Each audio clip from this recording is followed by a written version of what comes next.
هبني لابتدائي كرمك وسعي في برك علي يا إلهي وسيدي وربي. أتراك معذبي بنارك بعد توحيدك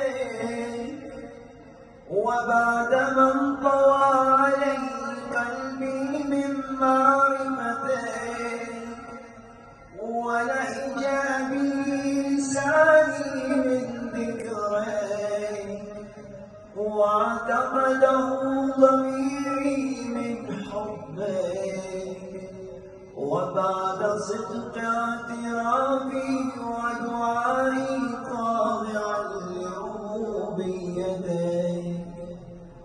هيهات أنت أكرم من أن تضيع من ربيته أو تبعد من أدنيته أو تشرد من آويته أو تسلم إلى البلاء من كفيته ورحمته.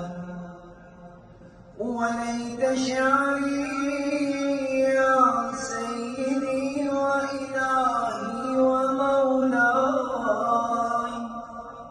أتسلط النار على وجوه خرت لعظمتك ساجدا وعلى ألسن نطقت بتوحيدك